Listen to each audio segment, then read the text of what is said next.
Subscribe करें और bell दबाएं ताकि कोई खबर रह न जाए।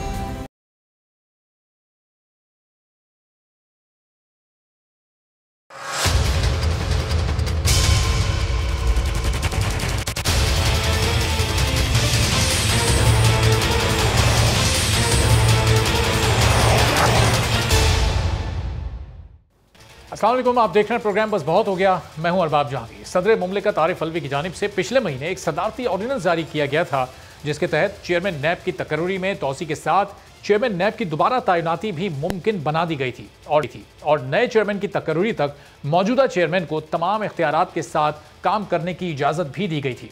उस ऑर्डिनेंस के तहत बहुत से इदारे भी नैब की गिरफ्त से बाहर हो गए थे और कवायद की बेज़ाब्तगी पर अवामी और हुकूमती मनसूबों को भी नैब की गिरफ्त से निकाल दिया गया था, जिसके बाद अपोजिशन की तरफ से इस नए सदारती ऑर्डिनेंस को NRO करार देकर मुस्तरद कर दिया गया था। अब आज वफाकी हुकूमत ने एक और यानी तीसरा नैब तरमीमी ऑर्डिनेंस जारी कर दिया है। नैब तरमीमी ऑर्डिनेंस के तहत चेयरमैन नैब को ओहदे से हटाने का इख्तियार अब सुप्रीम जुडिशल काउंसिल से वापस ले लिया गया है और नैब चेयरमैन को हटाने का तरीकाकार भी तब्दील कर दिया गया है, जिसके बाद अब नैब चेयरमैन को ओहदे से हटाने का इख्तियार सदर मुमलिकत के पास होगा। चेयरमैन नैब की मुद्दत मुलाजमत 4 साल होगी और चेयरमैन नैब को हटाने के लिए वही तरीका अपनाया जाएगा जो जजेस की बरतरफी के लिए अपनाया जाता है।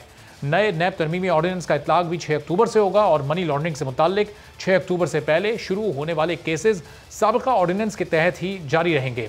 नए ऑर्डिनेंस के मुताबिक एंटी मनी लॉन्ड्रिंग एक्ट के तहत दायर रेफरेंस नैब के दायरे इख्तियार में रहेंगे और इस हवाले से रेफरेंसेस पर एहतसाब अदालतें ही समाअत कर सकेंगी। ज़र ज़मानत के तयन का इख्तियार भी एहतसाब अदालतों को होगा, जिसके बाद नए नैब ऑर्डिनेंस से आसिफ अली जरदारी, शाहिद खाकान अब्बासी, मरियम नवाज और शहबाज शरीफ को कोई रिलीफ नहीं मिल सकेगा। तो पहले से कायम जाली अकाउंट्स और मनी लॉन्ड्रिंग के केसेस बिल्कुल वैसे ही चलेंगे जैसे वो इस ऑर्डिनेंस से पहले चल रहे थे और इससे पहले जारी होने वाले नैब तरमीमी ऑर्डिनेंस में जुर्म की मालियत के बराबर मचलके जमा कराने की शर्त रखी गई थी, जबकि नैब ऑर्डिनेंस के तहत चेयरमैन नैब को हटाने का इख्तियार सुप्रीम जुडिशल काउंसिल को था। लेकिन इस नए ऑर्डिनेंस में इस इबहाम को दूर करके नैब चेयरमैन को हटाने का इख्तियार अब सुप्रीम जुडिशल काउंसिल से लेकर सदर मुमलिकत को दे। इस पर अपोजिशन की क्या राय है? इस ऑर्डिनेंस के आने के बाद क्या एहतसाब का निज़ाम मज़ीद मजबूत होगा या अपोजिशन इस ऑर्डिनेंस को भी गुज़िश्ता ऑर्डिनेंस की तरह NRO से ही ताबीर करेगी? इस सिलसिले में मज़ीद गुफ्तगू करते हैं। हाफिज़ अब्दुल्ला साहब जमीयत उलमा इस्लाम के सीनियर रहनुमा हमारे साथ मौजूद हैं। हाफिज़ साहब, ये नया ऑर्डिनेंस आ गया है, पहले सुप्रीम जुडिशल काउंसिल के पास चेयरमैन नैब को हटाने का इख्तियार था, पूरा उसका कानूनी तरीक़ाकार था। अब यह इख्तियार इस ऑर्डिनेंस के बाद सदर मुमलिकत को हासिल हो गया है, तो अपोजिशन खासतौर पर PDM में शामिल तमाम जमातें कैसे देख रही हैं इस ऑर्डिनेंस को? बिस्मिल्लाहिर्रहमानिर्रहीम। बहुत शुक्रिया। देखिए, बात यह है कि बुनियादी तौर पर मैं जमीयत उलमा इस्लाम का मौक़िफ़ भी आपके सामने पेश करूँगा और PDM का भी। जहाँ तक जमीयत उलमा इस्लाम का मौक़िफ़ है, वो असर बिल्कुल इब्तिदा ही से नेब को वो तस्लीम ही नहीं करती। अच्छा। क्योंकि नेब इदारा बना इस मकसद के लिए है कि वो सियासी वफादारियाँ तब्दील करे, पार्टियों के अंदर पार्टियों की तश्कील करे और सियासी पार्टियों और सियासी पार्टियों की क़ियादत की ब्लैकमेलिंग करे और सियासी इंतकाम के तौर पर सियासतदानों के ख़िलाफ़ केसेस बनाया जाए। और बनाया किसने ये नेब इदारा? ये मुशर्रफ जो एक डिक्टेटर और एक आमिर था। तो जमीयत उलमा इस्लाम का मौक़िफ़ ये है कि नेब इदारा असरनौ नहीं होनी चाहिए। अच्छा। बिल्कुल उनको जड़ से उखाड़ साहब, आप कह रहे हैं कि नैब को तस्लीम ही आप नहीं करते? ये अहमत है। PP और नून लीग के दौर की नैब को भी आप तस्लीम नहीं करते, सिर्फ PTI के दौर की नैब को आप तस्लीम नहीं करते। बैरिस्टर अली ज़फ़र साहब पाकिस्तान तहरीक इंसाफ के रहनुमा भी ज्वाइन कर चुके हैं। जी हाफिज़ साहब, पिछले अदवार की नैब भी कबूल नहीं है, सिर्फ इस हुकूमत की नैब कबूल नहीं है? मेरे भाई, मैं बात पूरी कर लूँ। मैं थका हुआ हूँ, आपके साथ बैठा हूँ, वरना अगर मेरी जगह पर कोई और होता तो आपके साथ नहीं बैठता। अच्छा, चलें आप बात पूरी करें, आप बात पूरी करें। मैंने 12 घंटे सफ़र करके आपके सामने बैठा हूँ। अरे नवाजिश। देखिए, बात यह है कि एक तो नेब के बारे में हमारा मौक़िफ़ ये है। दूसरी बात यह है कि अभी जो नेब ऑर्डिनेंस जारी किया गया, आप इस नेब ऑर्डिनेंस की टाइमिंग को देखिए। 3 साल 3.25 साल मुसलसल नेब को अपोजिशन के ख़िलाफ़ इस्तेमाल किया गया। मुझे बताइए, जितने भी लोग गिरफ़्तार हुए, 2 साल, 2.5 साल, 1.5 साल, 1 साल, 8 महीने, 6 महीने उन हवालात में रखे गए थे जहाँ सजाए मौत के कैदी को रखा जाता है, जैसे शाखान अब्बासी को, राना सनाउल्लाह को वगैरह वगैरह। मौलाना साहब को नोटिस दिए गए उनको ब्लैकमेल करने के लिए। मुझे हुकूमत का एक बंदा बताइए जिसके खिलाफ नेब हरकत में आई हो। तो नेब को इस्तेमाल किया गया सियासी इंजीनियरिंग के तौर पर अपोजिशन के खिलाफ। और ये मैं नहीं कहता, सुप्रीम कोर्ट के रिमार्क्स आपके सामने मौजूद है। और इसी तरह मुख्तलिफ फैसले इस्लामाबाद हाई कोर्ट के, सुप्रीम कोर्ट के मौजूद है आपके सामने। उन्होंने नेब के बारे में क्या राय रखा है, क्या रिमार्क्स दिया। अब आइए नेब ऑर्डिनेंस की तरफ। तो जब पेंडोरा बक्स आया, पेंडोरा लिक्स में हुकूमत की वज़रा के नाम निकले। उससे पहले आटा और चीनी चोरों में इमरान खान के दाएं बाएं जो लोग बैठे हैं उनके नाम निकले।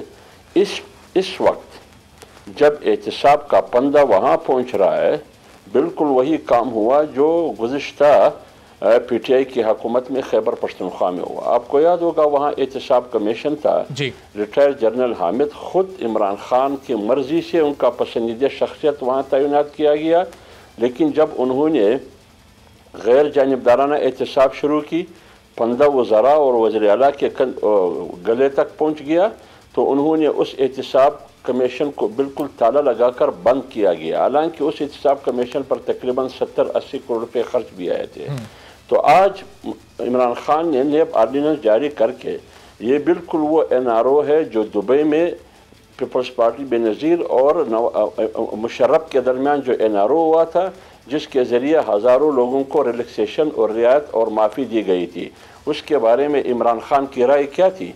आज इमरान खान ने नेब ऑर्डिनेंस, तरमीमी ऑर्डिनेंस के ज़रिए अपने दाएं बाएं जो इसके चोर है, आटा चोर हो, चीनी चोर हो, मालिम जबक केस हो, BRT केस हो, वगैरह वगैरह जितने भी है, इसको उन्होंने NRO देकर उसको बचाने के लिए, उनको नो ऑब्जेक्शन सर्टिफिकेट देने के लिए, NOC देने के लिए, इसका बुनियादी मकसद ये है। आप खुद अंदाज़ा लगाइए, जब ये नेब तरमीमी ऑर्डिनेंस पहले जारी किया गया, मीडिया पर आया, तो इनके हटाने का तरीका जुडिशल उसके पास था, जुडिशल कौंसिल के पास था। आज उन्होंने वो निकाल के सदर को ये इख्तियार दे दिया। इसका मतलब क्या है? इसका मतलब ये है कि नेब हुकूमत के कंट्रोल में होगा, नेब इदारा हुकूमत के कंट्रोल में होगा। वो जिस तरह उसको अपने मुखालिफिन के खिलाफ इस्तेमाल करेंगे, इस्तेमाल कर सकता है।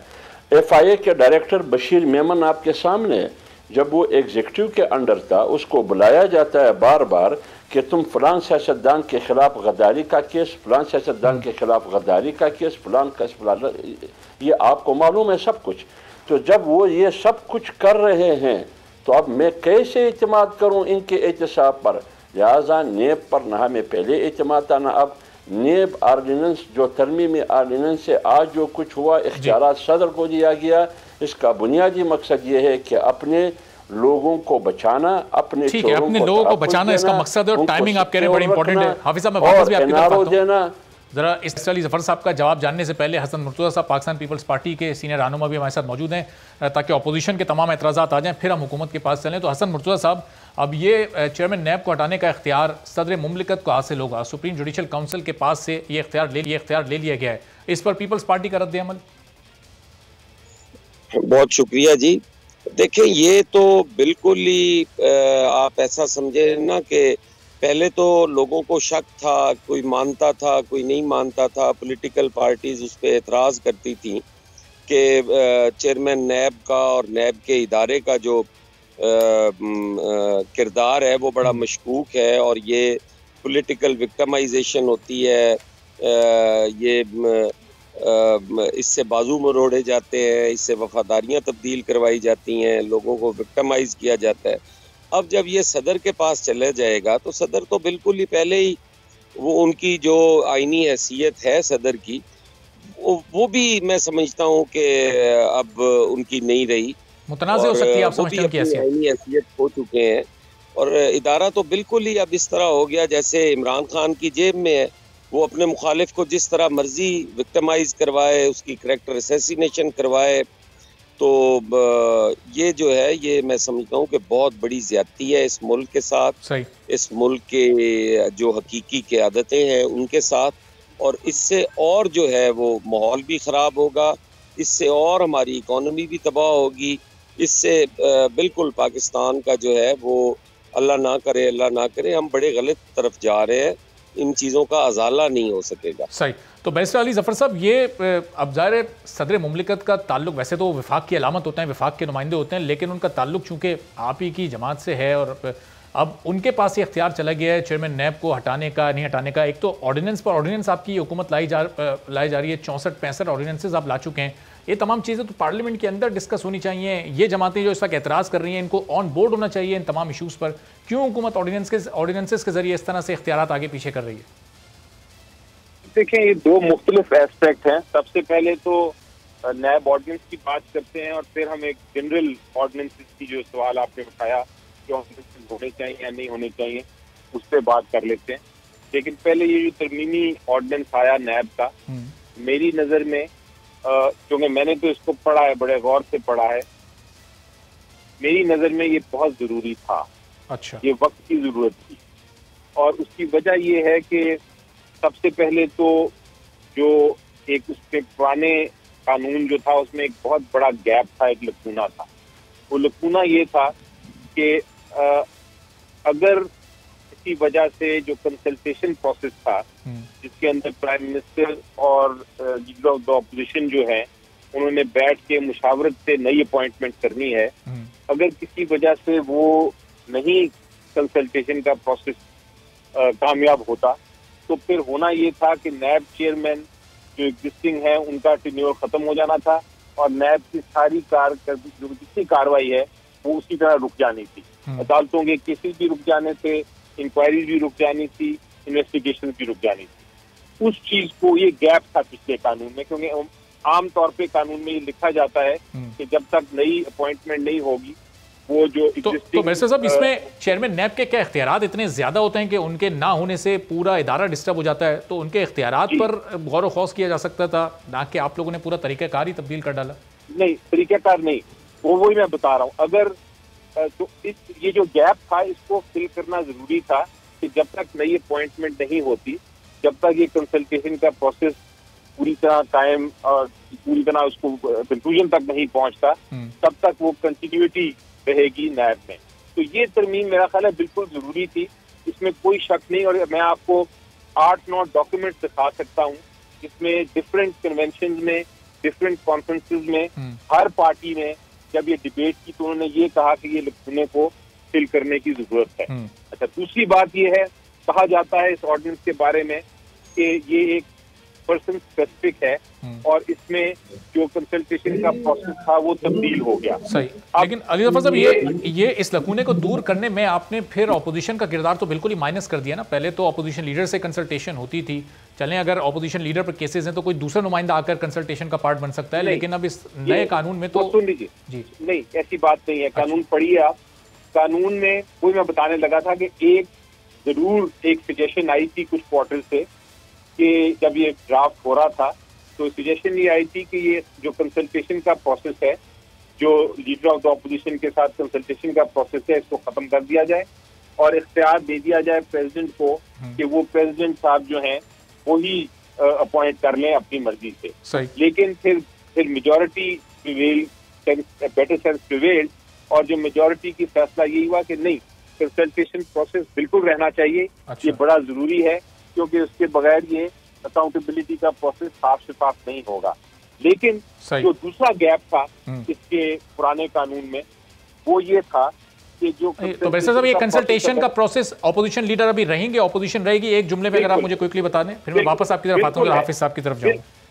बिल्कुल उसी तरह है अभी तक वो कि कंसल्टेशन प्रोसेस होगा। ठीक है, कंसल्टेशन प्रोसेस होगा। मैं आपकी तरफ वैसे साहब वापस आता हूँ, मैं वापस आता हूँ। लेकिन मैं आपको एक चीज ऐड करता जाऊँ सिर्फ एक सेकंड में कि इसमें पुराने कानून में एक और लकूना ये था कि अगर ये कंसल्टेशन का प्रोसेस कामयाब नहीं होता तो फिर किसको अपील की जाएगी, क्योंकि ये तो नहीं हो सकता कि वो दोनों साइड नाम पे एग्री ना करें और नैब का चेयरमैन अपॉइंट ही ना हो। बिल्कुल। तो उसमें फिर हमने वही हल देखा जो आइन में लिखा हुआ है। जब चीफ इलेक्शन कमिश्नर का मसला आता है उसमें भी कंसल्टेशन प्रोसेस होता है, लेकिन चीफ इलेक्शन कमिश्नर का अगर कंसल्टेशन प्रोसेस फेल हो जाए तो फिर वो पार्लियामेंट्री कमेटी के पास जाता है। तो एक और शिक ऐड कर दी गई कि अगर ये कंसल्टेशन का प्रोसेस खत्म हो जाएगा तो फिर पार्लियामेंट के पास मामला जाएगा और पार्लियामेंट फिर फैसला करेगा पार्लियामेंट्री कमेटी के जरिए। ठीक है, चलिए, तो मेरे ख्याल के मुताबिक ये बड़ा अच्छा एग्जाम है। ठीक है, तो हाफिज साहब, ऑपोजिशन को तो कहीं आउट या माइनस नहीं किया गया। ऑपोजिशन इस कंसल्टेशन का पार्ट है और कंसल्टेशन अगर कामयाब नहीं होती फिर पार्लियामेंट्री कमेटी अपना किरदार अदा करेगी। तो बज़ाहिर सदर मुमलिकत का इसमें इख्तियार सिर्फ अलामती सा लग रहा है, फैसला पार्लियामेंट नहीं करना है। देखिए, बात यह है, ये जितने भी आगे पीछे बातें करे इसका कोई फ़ायदा नहीं है। देखिए, अगर आप वाकई आपकी नीयत सही है तो ये कंसल्टेशन कब से शुरू होना चाहिए था। नेब चेयरमैन ने कब रिटायर होना था, उससे 3 महीने पहले आप अपोजिशन लीडर से मुशावरत नहीं कर सकते थे, क्यों नहीं किया तुमने? 1 महीने पहले आप मुशावरत नहीं कर सकते थे, क्यों नहीं किया तुमने? बल्कि वज़रा ने क्या कहा? वज़रा ने कहा कि हम शहबाज शरीफ से बात नहीं करेंगे क्योंकि वो मुलज़म है या मुजरिम है, वो डाकू और लुटेरा है। वो कहते या नहीं कहते? जब वो मुलज़म है या मुजरिम है, लेकिन पार्लियामेंट के अंदर आपने उसको अपोजिशन लीडर तस्लीम किया है as a rule, as a आइन, कानून के मुताबिक, ज़ाबिते के मुताबिक, फिर आपको बात करनी पड़ेगी। फिर तुम क्यों कहते हो कि मैं बात नहीं करूँगा? अगर मुलज़म की बात है तो फिर तो मुलज़म इमरान खान खुद भी है और आपके इनके कैबिनेट में मुलज़मीन, नेब के मुलज़मीन नहीं बैठे, नेबज़ादे भी बैठे हैं, नेबज़दे भी बैठे हैं। क्या पाकिस्तान की 22 करोड़ आवाम के फैसले वो नेबज़ादे और नेबज़दे नहीं करते? इमरान खान के खिलाफ केस नहीं है, परवेज़ खटक के खिलाफ केस नहीं है, खसरो बख्तर के खिलाफ केस, किस के खिलाफ केस नहीं है? उससे तो आप बात कर सकते हैं, वो फरिश्ते।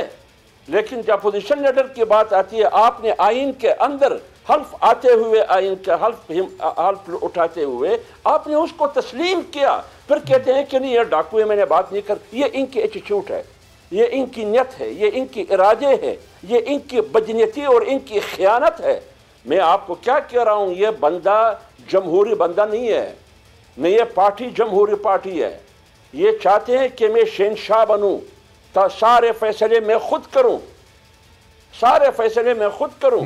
अगर आप वाकई अपोजिशन लीडर से कंसल्टेशन चाहते थे तो लेकिन हाफिज साहब, ज़ाहिर ऑर्डिनेंस की तो अपनी एक कानूनी मुद्दत होती है, उसके बाद वो ऑर्डिनेंस खुद खत्म हो जाता है। ज़ाहिर उसके बाद वो मामला तो पार्लियामेंट में आना ही है। मेरी बात सुनिए जी, आप देखिए, मेरी बात सुनिए, वो ठीक है। मैं ये पूछ रहा हूँ, ये जो साहब, मैंने पता नहीं कौन बोल रहा था, बैरिस्टर अली जफर साहब हैं, सेनेटर बैरिस्टर अली जफर साहब मौजूद हैं, पाकिस्तान तहरीक इंसाफ के सीनियर रहनुमा हैं। हमने क्या कह रहे हैं कि इसमें हमने एक और लुकना था, वो भी सही किया है। क्या लुकना तुमने सही किया है? तुमने क्या किया है? हमने कंसल्टेशन का वो नुक्ता रखा है, बहाल रखा है। तुमने पाकिस्तान को कबाड़ खाना बना दिया, लंगर खाना बना दिया पाकिस्तान को। तुमने 22 करोड़ को मरवा दिया। तुमने पाकिस्तान को माशी तौर पर तबाह कर दिया गया। बेकारी के अलावा तुम और कुछ भी नहीं है। लिहाजा कंसल्टेशन कहाँ करेंगे मेरे भाई? अगर आप करते तो करते।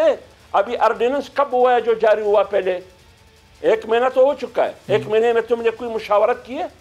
नहीं की है। कब तक मुशावरत करेंगे तुम? जब आपकी मर्जी के फैसले हो, अपने चोरों को बचाने की बात हो, तो तुम रातों रात ऑर्डिनेंस जारी करते हैं ताकि आपके चोरों को तहफ़्फ़ुज़ 120 दिन इस ऑर्डिनेंस की ज़ाहिर मुद्दत होती है। उसमें मुल्क नहीं चलेगी मेरे भाई, तकरीबन 1 माह तो गुजर चुका है। नहीं चलेगी ये मुल्क। ये सारे ज़ाहिर है जब प्राइम मिनिस्टर ऑपोजिशन लीडर में डेडलॉक होगा, मामला पार्लिमानी कमेटी में जाएगा। लेकिन अगर वहां भी डेडलॉक हो जाता है, फिर सदर मुमलिकत के पास ये इख्तियार होगा। तो ये लकुनाज जो दूर हुकूमत ने किए हैं, हुकूमत के आर्गूमेंट से आप एग्री करते हैं या एतराज़ है आपको भी? नहीं, देखें जी, ये बड़ी अजीब सी बात है। कौन से लकूने दूर करने की कोशिश कर रहे हैं जब इस पे आधा मुल्क ये बात तस्लीम ही नहीं करता, इसके नैब के किरदार को, नैब के चेयरमैन के किरदार को। तो कौन से लकूने आप दूर कर रहे हैं? आप तो एक ऐसे मुतनाज़ा शख्स के हवाले हर चीज़ कर रहे हैं जो वफाक की अलामत, बज़ाहिर वफाक की अलामत है, लेकिन वो तो हमेशा वफाक के इंतशार में शरीक रहे हैं। हम किस तरह PTI के एक कारकुन को ये मान लें कि वो वफाक की अलामत होगा, वो वहाँ बैठ के वफाक की बात करेगा? ये कतन तस्लीम नहीं हो सकती आप ये चीज अगर आपने लानी थी, आप अक्सरियत में थे, आप इसे पार्लियामेंट में ले आते, इसे पार्लियामेंट में डिस्कस कर लिया जाता। आप ना तो नैब के ऑर्डिनेंस के लिए पार्लियामेंट को इस्तेमाल करते हैं, ना टीएलपी के धरने के लिए आप पार्लियामेंट में वो मसला लाते हैं। मुल्क के अंदर इतनी पुलिस मारी गई, इतने लोग शहीद हो गए और आपने एक ब्लैकआउट का समा रखा हुआ है। ये जमहूरी रवैये नहीं है, ना ये जमहूरी लोग हैं। ये पता नहीं क्या चाहते हैं इस मुल्क के अंदर हो, कोई इस बात को बताने को तैयार नहीं। सही। लोगों की किरदार कशी इनका शुगल है, इनका मजाक है। आप नैब के जरिए करना क्या चाहते हैं? आप बताएं मुझे, कितने पॉलिटिकल लोगों से आपने कितनी चीजें ली? आपने 2.5 साल तक खुर्शीद शाह साहब को अंदर रखा, क्या लिया आपने उनसे? बताएं कौम को। आपने आसिफ अली जरदारी साहब को अंदर रखा। हसन साहब, नैब तो अपने क्रेडिट पर लेती है कि अरबों रुपए, कुछ 550 अरब के करीब रिकवर किए गए, लेकिन इन बड़े बड़े नामों से आज तक कोई एक पैसा भी रिकवर नहीं हुआ। ये तो बात मैं यही कह रहा हूँ ना जी, ये सारी पॉलिटिकल विक्टिमाइजेशन है। आप बाजू मरोड़ रहे हैं, पॉलिटिकल इंजीनियरिंग कर रहे हैं। आप क्या इस इदारे को आपने समझा हुआ है कि ये कोई बड़ा मुतबर्रिक और बड़ा कोई इस किस्म का इदारा है कि इस पे आप जो मर्जी कर दे, आपको पूछने वाला कोई ना हो? ये मुमकिन नहीं है। ठीक है, चलिए रवैये बदलने इस ऑर्डिनेंस वाले मामले पर अली जफर साहब का मैं एक शॉर्ट कमेंट ले लूं, फिर जो पीडीएम का कल जलसा हुआ और अब आगे 11 नवंबर को एक बड़ा अहम इजलास पीडीएम का मौलाना साहब ने तलब किया, उसमें पीडीएम इस हुकूमत के खिलाफ क्या करने जा रही है, इस पर भी बात करेंगे। लेकिन अली जफर साहब, ये अब ऑर्डिनेंस पर ऑर्डिनेंस आपकी हुकूमत ला रही है, ये कंसल्टेशन वक्त से पहले शुरू हो जानी चाहिए थी। अपोजिशन का यह एतराज़ तो दुरुस्त है, आपके वज़रा पहले ही कह रहे थे कि शहबाज शरीफ से बात नहीं करेंगे। मुलजिम नैब के तो आपकी अपनी सफ़ों में भी मौजूद है। जी देखिए, जहाँ तक ऑर्डिनेंस की ताल्लुक है, जिसका मैंने कहा मेरी नज़र में ये ज़रूरी था। मैंने अपना पॉइंट आपको बता दिया था कि उसमें कंसल्टेशन का प्रोसेस ख़त्म नहीं किया। लेकिन ऑर्डिनेंस की आपने खुद फरमाया कि एक टेम्पररी लेजिस्लेशन होती है, ये सिर्फ एक स्टॉप गैप अरेंजमेंट होती है, यानी एक टेम्पररी मुद्दत पूरी करने के लिए 120 दिन बाद तो इसको खत्म हो जाना है। इसने खत्म हो जाना है और इसने एक बिल की शक्ल में पार्लियामेंट में आना है। दूसरी, मुझे आप ये बात बताइए कि अब मेरा फर्ज नहीं है कि मैं ऑपोजिशन को एडवाइज करूं, लेकिन एज एक कॉन्स्टिट्यूशनल लॉयर होने के नाते मैं ये आपको पूछना चाहूंगा ऑपोजिशन से कि अगर उनको इतना बुरा लगता है ऑर्डिनेंस या कोई भी ऑर्डिनेंस, तो आइन में एक बड़ी अच्छी शिक बनाई हुई है और ये है कि अगर आपको ऑर्डिनेंस पसंद नहीं, आप रेजोल्यूशन ले आए पार्लियामेंट में और उस ऑर्डिनेंस को खत्म कर दें। सही। लेकिन वो नहीं होता, सिर्फ टीवी पे आके तो ऑब्जेक्शंस हो जाती हैं कि ये दुरुस्त नहीं और ये गलत है। आपको और पार्लियामेंट में जाना चाहिए, तो आप रेजोल्यूशन ले आए पार्लियामेंट में और वहाँ डिबेट हो जाएगी इसके ऊपर। तो ये जमहूरी तरीका है। और दूसरा मैंने कहा, अब जनरल बात भी करता चलूं, ऑर्डिनेंस का जनरली जो है, मैं खुद ऑर्डिनेंस के मेरा ख्याल है जरूरी है हमें कि अब हम तरमीम करें। फिलहाल ऑर्डिनेंस जो है वो वैलिड लॉ है, वो कानून है, उसको आइन ने इजाजत दी हुई है। सही। और जब आइन ने इजाजत दी हो तो कोई हुकूमत भी उसको ला सकती है और लाती भी रही है। माजी में आप देखें हजारों ऑर्डिनेंसेस हैं जो हमारे हिस्ट्री में, तारीख में आए हैं। लेकिन अब इसको जरूरी हो गया है मेरी नजर में कि आइन में तरमीम की जाए। आए मिल बैठते हैं, हम सारे बात करते हैं, उस पर कंसेंसस करते हैं और ऑर्डिनेंस में तब्दीली ले आते हैं कि ऑर्डिनेंसेस जो हैं वो सिर्फ और सिर्फ इमरजेंसी में लाए जाए। ठीक है। ऑर्डिनेंस का जो पावर है, जो ताकत है आइन में, ये निकाल ही दी जाए। सही। तो ये मामला खत्म हो जाएगा। लेकिन जब तक आइन में ये मौजूद है तब तक ये कोई नहीं, तो जब तक ये हुकूमत का हक है। ठीक है, पॉइंट आपका अली जफर साहब आ गया। एक छोटा सा ब्रेक लेता हूँ, ब्रेक के बाद फिर वापस आते हैं। हाफिज साहब से जरा पूछते हैं कि पीडीएम का एक बड़ा अहम इजलास अब 11 को होने जा रहा है, उसमें कौन से गैर मामूली फैसले हो सकते हैं। एक ब्रेक के बाद इस पर मजीद बात करते हैं।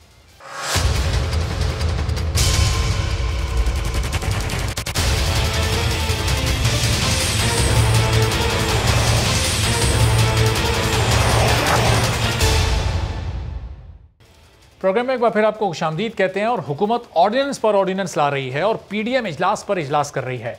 पीडीएम सरबराह मौलाना फजल रहमान ने अब 11 नवंबर को एक बार फिर पीडीएम का सरबराही इजलास बुला लिया है। इस इजलास में मौजूदा सियासी बहरान से निपटने के लिए बताया जा रहा है कि कुछ गैर मामूली फैसले किए जाएंगे और इस्लामाबाद की तरफ लॉन्ग मार्च के हवाले से भी इसमें मुशावरत होगी।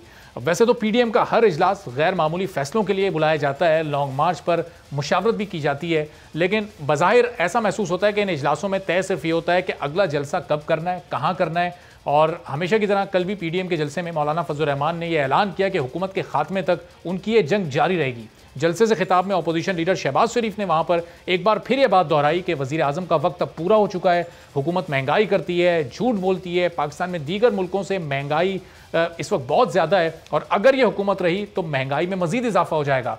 आज डेरा गाजी खान में शहबाज शरीफ ने एक प्रेस कॉन्फ्रेंस भी की और कहा कि आने वाले दिनों में हुकूमत को कोई स्पेस नहीं देंगे। शहबाज शरीफ ने कहा कि रियासत मदीना का नाम लेने वालों ने मईशत का बुरा हाल कर दिया। इमरान खान तो कहते थे कि मर जाएंगे मगर एनआरओ नहीं देंगे और नैब ऑर्डिनेंस के जरिए खुद को और काबीना को एनआरओ दे दिया है। शहबाज शरीफ ने प्रेस कॉन्फ्रेंस में तकरीबन वही तमाम बातें कही हैं जो कल वो जलसे में भी कर चुके थे। फिर यहाँ सवाल ये भी पैदा होता है कि उनको जब जलसे में सारी बातें वो कर चुके थे तो आज प्रेस कॉन्फ्रेंस करने की ज़रूरत क्यों पेश आई है। बहरहाल अपोजिशन लीडर शहबाज शरीफ ने अपनी प्रेस कॉन्फ्रेंस में पीपल्स पार्टी के हवाले से एक बड़ी अहम बात की और कहा कि पीपल्स पार्टी को दोबारा शामिल करने का फैसला पीडीएम में हो सकता है, पीडीएम ये फैसला कर सकती है। पार्लियामेंट में पीपी और एएनपी से राब्ता रहता है और सियासत में एक दायरे में रहकर हर चीज़ मुमकिन है, लेकिन हुकूमत के खिलाफ तहरीक अदम एतमाद का अभी वक्त नहीं आया और शायद यही वो बात थी जो कि वो नहीं कह सके थे और इसी के लिए उन्हें प्रेस कॉन्फ्रेंस करनी पड़ी। तो हाफिज साहब, 11 तारीख को इजलास बड़ा अहम बुलाया गया है, कहा जा रहा है कुछ गैर मामूली फैसले भी हो सकते हैं। क्या लॉन्ग मार्च का ऐलान करने जा रहे हैं? पंजाब में अदम एतमाद लाने के लिए कोई तैयारी हो रही है? क्या होगा इस 11 के इजलास में, क्या फैसले होने जा रहे हैं हाफिज साहब? भाई बात सुनिए, जहाँ तक आदमी इत्तेमाद की बात है, चलो पीपल्स पार्टी बार बार कह रही है कि आदमी इत्तेमाद, पीपल्स पार्टी को सीनेट में अक्सरियत है, हिम्मत करे सीनेट में आदमी इत्तेमाद की तहरीक मुँह करे ना। पंजाब की बात तो वो करती है, उसके 7 अरकान है या 5 है, पंजाब की बात करती है। वो इमरान खान के ख़िलाफ़ बात करती है कि उनके ख़िलाफ़ आदमी इत्तेमाद। सीनेट चेयरमैन के इंतखाब में पीपल्स पार्टी का बहुत बड़ा रोल था, इस मकसद के लिए कि यूसुफ रज़ा गिलानी को वो अपोजिशन लीडर बनाना चाहते थे। अगर उसमें हिम्मत है तो वो सीनेट चेयरमैन के ख़िलाफ़ और डिप्टी चेयरमैन के ख़िलाफ़ आदमी इत्तेमाद की तहरीक मुँह करें। आसान भी है क्योंकि अपोजिशन की अक्सरियत है, अपने चेयरमैन को लाएंगे, डिप्टी चेयरमैन को लाएंगे, फिर तमाम फैसले सही होंगे। दूसरी बात यह है कि जहाँ तक पीडीएम का इजलास है, पीडीएम का इजलास 11 नवंबर को बुलाया गया है। जब भी इजलास हुआ है पीडीएम के, उन्होंने फैसले किए। अब मुझे बताइए, पीडीएम सियासी जमातों का एक इकट्ठ और एक अलायंस और एक इत्तेहाद है और नाम है तहरीक का। वो तहरीक चला रही है रोज अव्वल से। लेकिन हाफिज साहब, फैसला आमतौर पर ये होता है कि अब एक टाइमलाइन आ जाती है कि अब फला शहरों में जलसे होंगे। अभी तक ये फैसला नहीं हुआ कि इस्तीफे कब देने। मेरी बात तो सुनिए ना, लॉन्ग मार्च की तारीख का भी फैसला नहीं हुआ। पीडीएम ने कौम को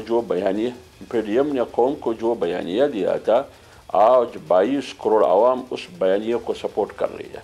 आप जाके गली कुचे मोहल्ले में बच्चे जवान बूढ़े मर्द खातून से पूछिए, वो क्या कहेंगे इस हुकूमत के बारे में, उसकी राय क्या है। वो कहते हैं कि ये न नया पाकिस्तान है, न पुराना पाकिस्तान है, न कायदे आज़म का पाकिस्तान है, ये कौन सा पाकिस्तान है, किस दुनिया में हम रहते हैं। तो इसलिए वो परेशान है, सारे महंगाई की वजह से रुल रहे, चीख रहे हैं अवाम। बात यह है कि पीडीएम ने तहरीक चलाई, अपना बयानिया आवाम ने तस्लीम किया, पीडीएम का बयानिया। उसकी दलील ये है कि यहाँ पाकिस्तान में अभी 6-7 महीने पहले 14-15 बाई इलेक्शन हुए, 14 में से एक पीटीआई ने जीता है, बाकी सारे पीडीएम की जमातों ने जीती है। सही, इसलिए आवाम की। लेकिन हाफिज साहब, यहाँ तो पीडीएम को बने हुए अब 1.25 साल होने को आ रहा है। आप अभी तक आप अदम एतमाद के मौके पर एक नहीं हो सके। आप बलूचिस्तान की सूरत हाल देखें, इसमें बड़े शाराए भी। हाफिज साहब, बलूचिस्तान में किस तरह से दिनों में सब लोग मुत्तहिद हुए, वजीर आला के खिलाफ अदम एतमाद लेकर आए और वजीर आला को फारिग कर दिया। चलाएंगे। अच्छा हसन मुर्तज़ा साहब, आपकी चूंकि ये तजवीज़ है, चलें आप कंप्लीट कर लें हाफिज साहब जल्दी से। मैं बात कर लूँ, आप ज़रा मुझे। मैं कह रहा हूँ कि एक सियासी जमहूरी तहरीक है, वो बंदूक उठा के चढ़ाई नहीं करेंगे। जो 126 दिन धरने के लोगों ने पार्लियामेंट पे हमला किया, पीटीवी सेंटर पे हमला किया, जिसने PTV सेंटर पर हमला करके एक दूसरे को मुबारकबाद दे रहे थे, वो एक ऐवान सदर में बैठा है, दूसरा वज़ीर आज़म हाउस में बैठा है। सही। ये किस किस्म का निज़ाम है? हाइब्रिड निज़ाम, हाइब्रिड निज़ाम, कौन सा निज़ाम? ठीक है, डकोसला है, ड्रामा है, धोखा है, फ्रॉड है।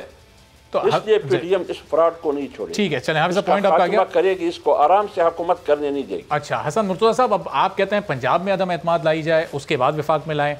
PDM की जमातें कह रही हैं पहले सेनेट में ले आए। सेनेट में आपको क्या एतराज़ है? वहां पर आपको डर है एक बार फिर जो पहले वाला सीन होता है कहीं उसी का रिपीट टेलीकास्ट ना हो जाए? देखिए जी, ये अपनी अपनी राय है, उनको भी हक है वो अपनी राय दें, हम भी अपनी राय रखते हैं।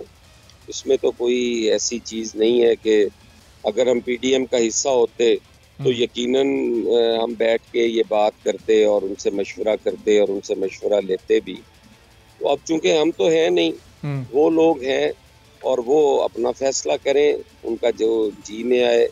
हमारा भी जो होगा, अब हमें रोका तो नहीं जा सकता कि आप ये बात क्यों कर रहे हैं। ये तो किसी फोरम पे बैठेंगे तो हम बताएंगे कि हम ये बात क्यों करते हैं। तो और हसन साहब, जाहिर है कि हर तजवीज़ के पीछे कोई ना कोई मंतक होती है। अब इनकी मंतक ये है कि सेनेट में चूंकि अपोजिशन की मजमूई तादाद ज़्यादा है तो वहाँ पर ये तहरीक कामयाब हो सकती है आसानी से। पंजाब असेंबली में अपोजिशन की तादाद कम है, इसलिए आपकी मंतक थोड़ी मुश्किल नज़र आती है ज़रा उसका मुमकिन होना। देखिए, पंजाब के अंदर उस्मान बुज़दार साहब के होते हुए PTI जो है वो बड़ी कमज़ोर पोजीशन में है। PTI के खुद से 2-3 धड़े बन चुके हैं जो इस इंतज़ार में है कि कोई आगे लगे और हम उसको सपोर्ट करें। वहाँ पे चूँकि हमारी ये हैसियत नहीं है पीपल्स पार्टी की कि वो अकेले से कोई फैसला कर सके, तो हम तो इसलिए इन्हें कहते थे कि आप बड़ी पार्टी हो, आप इसको लीड करो और हम आपके साथ खड़े होंगे, फिर अल्लाह ताला दूसरे रास्ते भी खोलेंगे। तो लेकिन हसन साहब, ये जो 2-3 धड़ों की आप बात कर रहे हैं, ये चंद महीने पहले जब आपने तजवीज़ नई पेश की थी उस वक्त तो ये धड़े बज़ाहिर सामने आए थे, लेकिन अभी तो कहीं कोई ऐसा धड़ा नजर नहीं आ रहा। नहीं तो हमने कौन सा आज ये बात की है, हमने भी उस वक्त ही ये बात की थी ना। तो अगर ये चाहते हैं कि सेनेट में करे तो ये करें, हम इंशाअल्लाह ताला अपना फैसला तो हसन साहब, अगर अगले 1-1.5 माह में आप पेश करते हैं ये तहरीक अदम एतमाद पंजाब में, तो अभी आपको यकीन है कि कामयाब हो सकती है या फिर PTI ने इंटरनली बड़ा अच्छा होमवर्क किया? अभी भी हो सकती है, अभी भी हो सकती है जी। अब देखें, जब कोई लीड करने वाला ना हो, जब लोगों के पास कोई ऑप्शन ना हो, तो कौन हुकूमत छोड़ के और बाहर निकलता है जी। वो बेचारे जिस तरह भी हैं वो अपना टाइम पास कर रहे हैं, लेकिन अगर उन्हें ये यकीन हो जाए कि लेकिन हसन साहब अभी 4-5 रोज पहले राना सनाउल्लाह साहब ने प्रेस कॉन्फ्रेंस की थी, उन्होंने कहा था ये 20-22 का फर्क है, इसमें से आप 10-12 का भी इंतजाम करके अगर हमें बता दें तो हम वेलकम करेंगे आपकी तजवीज़। राना सनाउल्लाह साहब को अगर इंतजाम करके घर जाके बंदे देने हैं तो फिर अल्लाह ही हाफिज है जी। फिर इसका मतलब है कि हम सारा कुछ करके और समेट के जाके उनके आगे रखें कि ये लोग पड़े हैं जी, आप कर लें। जब हम कह रहे हैं कि आप करें, ये इंतजाम तो उन्होंने करना है। जो बंदे हम दे सकते हैं हमारे साथ बैठे, कमिटमेंट करें, बात करें, तो हम उनसे जरूर करेंगे। तो हसन साहब, जाहिर है अगर वो हसन साहब करना चाहते हैं, चूंकि तजवीज आपकी है तो वो ये चाहते हैं कि आप इस पर होमवर्क करें और आप ये चाहते हैं कि आपने सिर्फ तजवीज दे दी, अब लीड करे PMLN, चूंकि वो अपोजिशन की बड़ी जमात है, तो तजवीज आपकी है तो इनिशिएटिव भी आपको लेना पड़ेगा। मैं गुजारिश करता हूँ कि कौमी असेंबली के अंदर जिस वक्त हम सेनेट का इलेक्शन लड़ रहे थे तो हमें भी कोई सीट जीत के तो नहीं दी थी, हमारे पे मेहरबानी की थी। हम उनके बगैर नहीं वो सीट जीत सकते थे, ना ही लड़ सकते थे।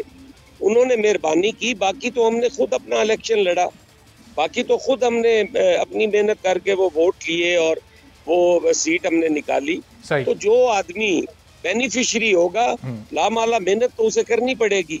अब वो वजीर आला भी बनते हैं और कहते हैं कि मेंबर भी हमें पीपल्स पार्टी पूरे करके दे, ये तो मुमकिन नहीं है।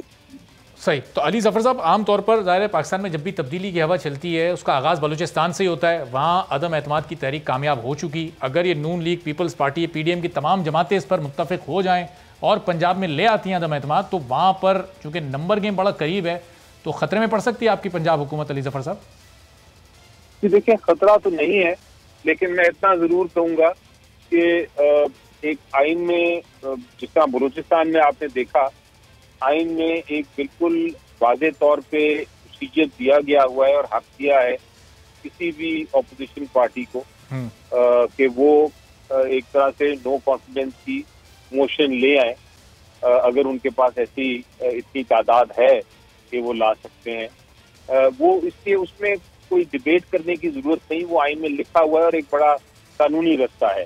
लेकिन प्रैक्टिकली आप देखें, अगर ये होना होता तो ये बहुत पहले हो चुका होता। ये मुमकिन ही नहीं है कि उनके पास इतने नंबर्स हों, इसीलिए आप देखते हैं कि बातें बार बार होती हैं और जब भी ये बात होती है तो उसमें इख्तलाफात आपको सामने नजर आते हैं। कुछ लोग कह रहे हैं कि हमें ले आना चाहिए, कुछ कहते हैं नहीं हमें नहीं लाना, और वो मामला उधर ही बातों में रह जाता है। जिस तरह पीटीएम की जितने इजलास होते हैं जिसमें ये कहा जाता है कि बड़ी कोई अहम अनाउंसमेंट होने लगी है और वो मीडिया पे भी बड़ा उसका एक हाइप होता है और फिर उसको यही फैसला किया जाता है कि जी हम इसको पोस्टपोन करते हैं और आगे जाके हम फैसले करेंगे। इसमें ज़ाहिर एक नुकता ये भी है कि नून लीग का बयानिया ये उनका अंदरूनी वो लोग इस बात पर मुत्तफिक हैं कि चूंकि उस्मान बुज़दार की हुकूमत इतनी मिस गवर्नेंस और वो अपने मलबे से गिर सकती है, कारकर्दगी इतनी ख़राब है, तो इसलिए इनको 5 साल पूरे करने दिए जाएँ ताकि अगले इलेक्शन में फिर आवाम फैसला कर दें कि किसको उन्हें वोट देना है। ये वही कहेगा जिसके पास वोट ना हो नो कॉन्फिडेंस मोशन लाने के, जिसके पास हुकूमत बनाने के वोट्स हों तो फिर वो फौरन हुकूमत बनाएगा, वो भागेगा क्यों? क्योंकि पॉलिटिकल पार्टी का मकसद ही होता है, पॉलिटिकल एरिना में आती है एक पॉलिटिकल पार्टी इसलिए है कि हुकूमत बनाए, और अगर उनके पास नंबर्स होंगे तो वो जरूर करें। ये कहना कि हम इसलिए नहीं कर रहे क्योंकि हम चाहते हैं कि दूसरी जो है वो गवर्नेंस करते रहें और गलतियां करें, ये तो एक मैंने पहली बार ऐसा पॉलिटिकल एरिना में ऐसा मौक़िफ़ सुना है। सही, लेकिन अली ज़फ़र साहब, ज़ाहिर है गवर्नेंस का तो चलें एक अलग इशू है, लेकिन जो इस वक्त महंगाई मुल्क का सबसे बड़ा इशू है, ये अगला 1.25 साल रह गया, आपको भी इलेक्शन में जाना है। अब कैसे इलेक्शन में जाएंगे, कैसे लोगों को कन्विंस करेंगे कि जो 5 साल में महंगाई हुई उसके बावजूद आपको वोट दें? देखिए यही सारा क्रिटिकल इशू है, इस पे बिल्कुल बात होनी चाहिए, हो भी रही है कि महंगाई को किस तरह कंट्रोल किया जाए। लेकिन आप देखेंगे कि अगले 6 महीने के अंदर अंदर ऐसे अच्छे उम्दा जबरदस्त प्रोग्राम ला रहे हैं रिलीफ के, जिनकी जो वर्किंग है वो हो चुकी है और अब उनको इम्प्लीमेंटेशन स्टेज पे लाया गया है कि उससे आपको रिजल्ट बेहतर नजर आएंगे महंगाई के कंट्रोल के बारे में। ठीक है, चलें, बहुत बहुत शुक्रिया बैरिस्टर अली ज़फ़र साहब, हसन मुर्तज़ा साहब, हाफिज़ अब्दुल्ला साहब हमारे साथ मौजूद थे। और महंगाई ज़ाहिर है हर साथ बढ़ रही है, हुकूमत इसको कंट्रोल नहीं कर पा रही, लेकिन हुकूमती वुज़रा के बयानात इसके बिल्कुल बरक्स हैं। इस सिलसिले में मज़ीद बात होगी एक ब्रेक के बाद।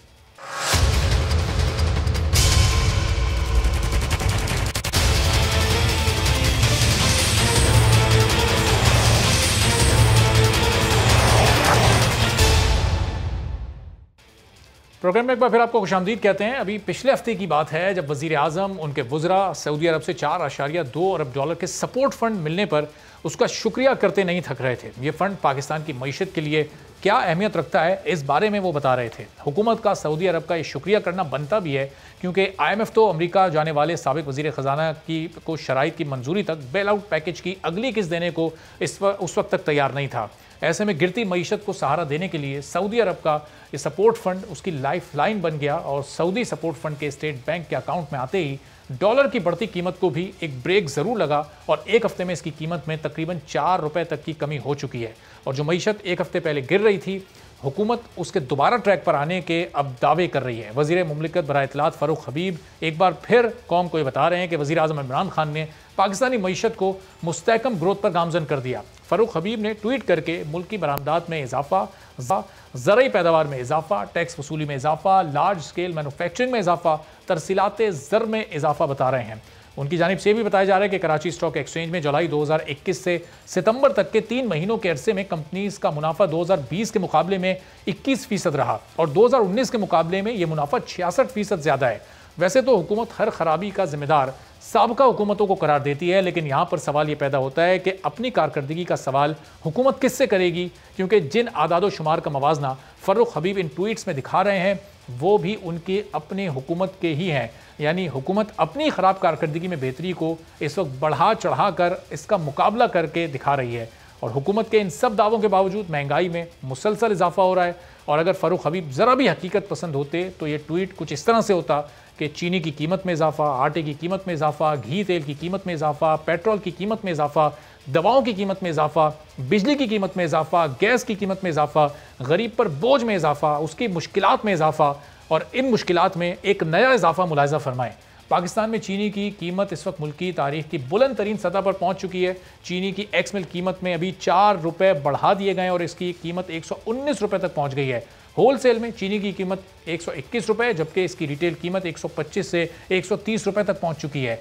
इदारा शुमारियात ने पिछले हफ्ते मुख्तलिफ शहरों में चीनी की कीमत की तफसीलात जारी की थी, जिसके मुताबिक पाकिस्तान के मुख्तलिफ शहरों में चीनी 120 रुपए फी किलो तक फरोख्त हो रही थी, जो हुकूमत की जानिब से मुकर्रर करदा रिटेल कीमत से 25 से 30 रुपए ज़्यादा है। इदारा शुमारियात की रिपोर्ट के मुताबिक लाहौर, रावलपिंडी, सियालकोट, मुल्तान, भावलपुर और सरगोदा ये ऐसे इलाके हैं जहां चीनी का रेट 90 रुपए फ़ी किलो तक है, लेकिन इसमें भी जितना जल्द इजाफा हो सकता है, क्योंकि पंजाब हुकूमत ने गन्ने की इमदादी कीमत में 25 रुपए फ़ी मन इजाफा कर दिया है, जिसके बाद अब गन्ने की कीमत 200 रुपए से बढ़ाकर 225 रुपए फ़ी मन हो गई है और नई क्रशिंग के बाद चीनी की कीमत में मजीद इजाफे का इम्कान है। महंगाई बढ़ती जा रही है, लेकिन हुकूमत हमें बता रही है कि मईशत दुरुस्त ट्रैक पर गामजन है।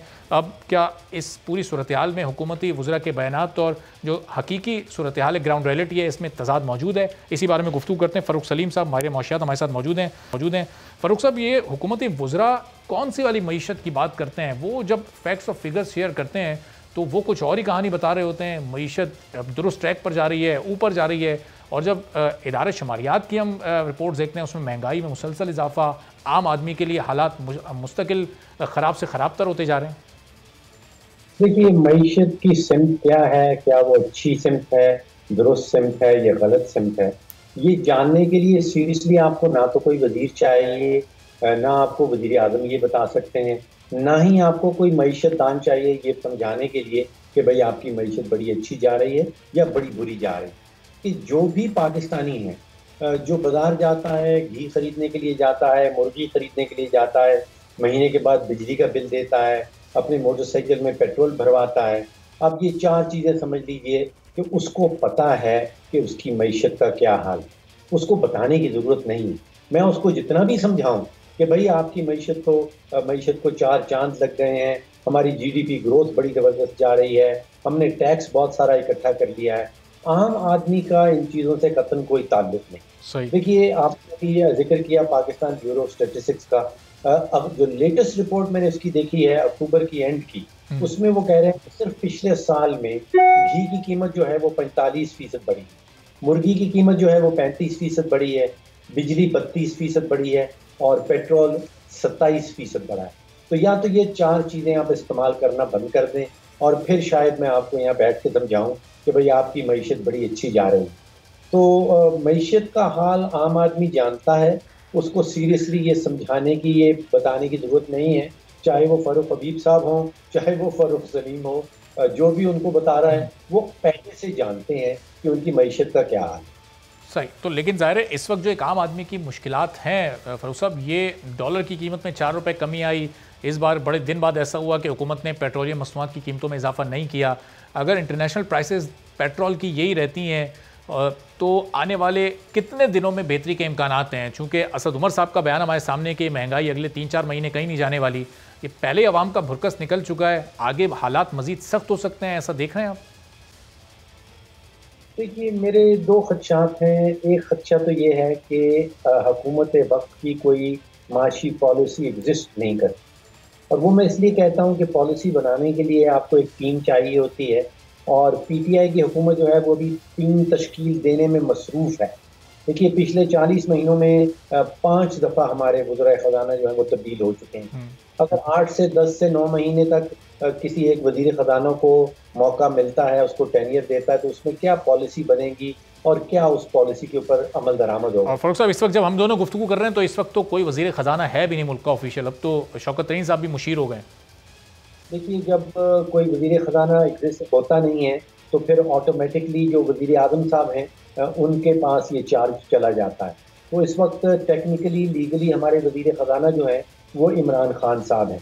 तो आप सोचिए कि हमें हमारे जो मुशीर ख़ज़ाना हैं उनको पहले हमने वज़ीर ख़ज़ाना बनाया, फिर कोशिश की कि उनको सेनेट में कहीं इलेक्शन जितवा दें, और फिर उनको मुशीर ख़जाना बना दिया गया। जब वो IMF के साथ मुज़ाकरात में मसरूफ़ थे, उनका कोई भी स्टेटस नहीं रहा था, ना उस वक्त हमारा कोई वज़ीर ख़जाना था, ना उस वक्त हमारा कोई मुशीर ख़जाना था।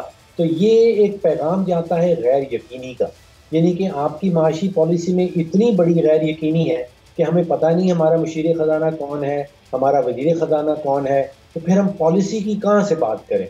टीम एग्जिस्ट नहीं करती तो पॉलिसी कोई पॉलिसी बनाई ही नहीं जा सकती। जहाँ तक महंगाई का ताल्लुक है, जिसका आपने जिक्र किया, अब वो जब सर्वेज आते हैं तो हमें 98% पाकिस्तानी जो हैं वो सिर्फ और सिर्फ ये कह रहे हैं कि उनका ज़िंदगी का सबसे बड़ा चैलेंज जो है वो महंगाई बन के रह गई।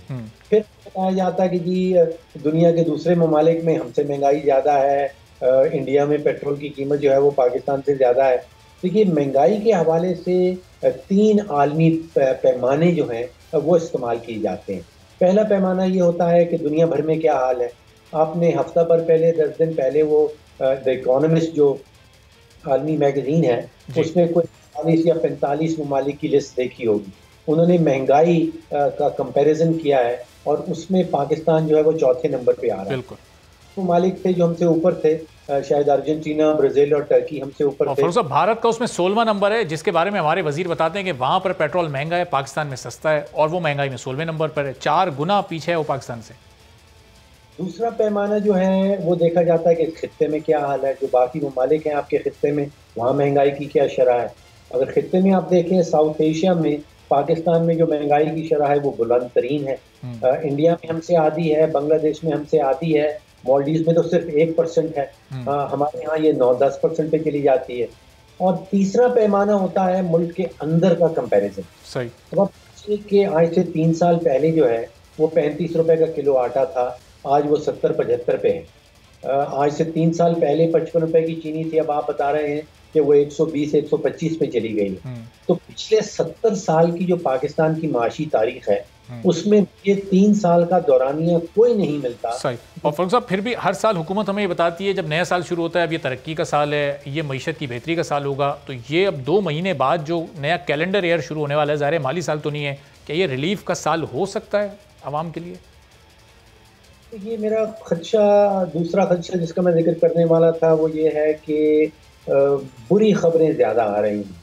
अच्छा। अब देखिए, हुकूमत कहती है कि हम IMF के पैकेज का हिस्सा बनने वाले हैं, तो ये हुकूमत के लिए तो शायद बड़ी अच्छी खबर है, बिकॉज हुकूमत चल रही है मुसलसल कर्जा जात के ऊपर। तो एक कर्जा IMF से मिलेगा, IMF का अगर हमें सर्टिफिकेट मिल जाएगा, फिर हम दुनिया भर में जाएंगे, वर्ल्ड बैंक से कर्जा लेंगे, फिर हम अपने बॉन्ड्स फ्लोट करेंगे। तो हुकूमत के लिए तो शायद ये अच्छी खबर है, लेकिन पाकिस्तानी आवाम के लिए ये IMF का हिस्सा बन जाना जो है ये अच्छी खबर नहीं साबित होगी, क्योंकि आप देखेंगे कि बिजली का रेट बढ़ जाए, इसमें महंगाई का मामला जो है मुझे और ज़्यादा तेज़ी से बढ़ता हुआ नज़र आता है, यानी कि महंगाई का तूफान सोचिए कि खड़ा है। सही है। बहुत बहुत शुक्रिया फ़रूख सलीम साहब, माहिर माशियात हमारे साथ मौजूद थे और कह रहे थे कि आने वाला जो वक्त है, आने वाला साल है, उसमें कुछ अच्छी खबरें आती दिखाई नहीं दे रही। आज के प्रोग्राम से इजाज़त दीजिए, अल्लाह हाफ़िज़।